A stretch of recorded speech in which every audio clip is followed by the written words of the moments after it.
السلام علیکم ګرانو کتونکو ډېره ښکلې واجبه واقعه سره شریکوم نو یاقوسو څلور میاشتو لپاره تبلیغ کې لا چې هغه تبلیغ کې څلور میاشتو لپاره لاړ دلته د کور وسوځېده چې کور یې وسوځېده نو ښځه بچي هغه په پلار کره لاړ نو دلته د کور وسوځېده چې دا واپس راته د کور بې څنګه شی ډېر عجیبه واقعه د مولانا صاحب د خولې لاورو دا وایي تاسو خپله وګورو مخکې ملګرو سره د ثواب په نیت شریکوي راځئ دا څلور میاشتې واپس کور ته راتله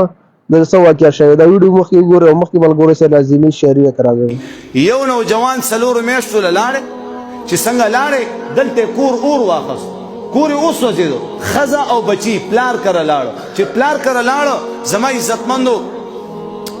هلته چودرین خپلو کې میټینګ کړی چې یو پروګرام کوو د پروګرام دپاره یې پیسې د دنیا پیسې را جمع کړي دا چودریان غټ غټ خلک مالداره خلک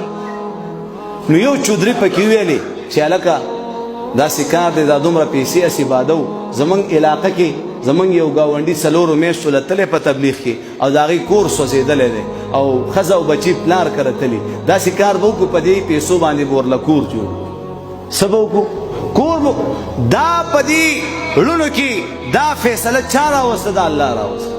دا دې طرف ته چا متوجه کړ دا الله متوجه کړ زما عزتمندو هغه چودرینو پیسې را جمع کړي او دې نوجوان له مزیدار کور جوړ کړو او ښځې پسې لاړو بچو پسې او ښځه بچي راغه ورته وایي دا واله دا ستاسو کور دا د کور چابیانې کور هم مبارک شه بس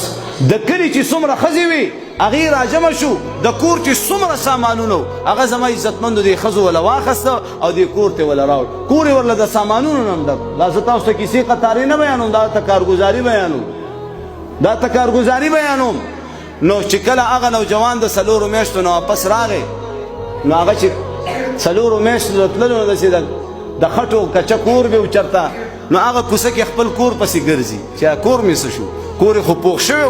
نو هغه بچی د کور په دروازه کې ولاړ دی وایي بابا جانه راځه زموږ کور دا دی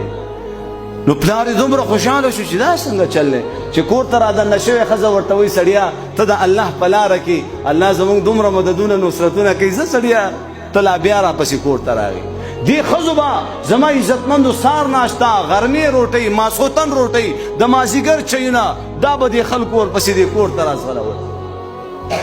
نو په ایمان ووایه رزق ورکوونکی څوک دی الله نو انشاءالله موږ هم نور د کور دا بستره پرېږدو دا کور نن نه پس دا کورونه پرېږدئ د یو سیروزې دپاره د یو څلورو میاشتو دپاره یو چیلې دپاره چې په مرګ باندې حاجي صاحب د دې کور نه دې بار کوو نو په دې خپل ژوند باندې دا خپله بستره اوچته که او تبلیغ ته لاړ شه په دې خپل ژوند باندې دا بستره اوچته که چې زما دا بستره به زما په مرګ باندې یو ورځ د دې کور نه اوچتېږي نو زما عزتمندو په الله قسم چې کومه بستره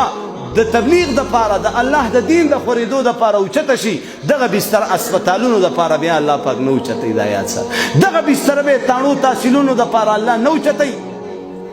نن نوجوانان وګوره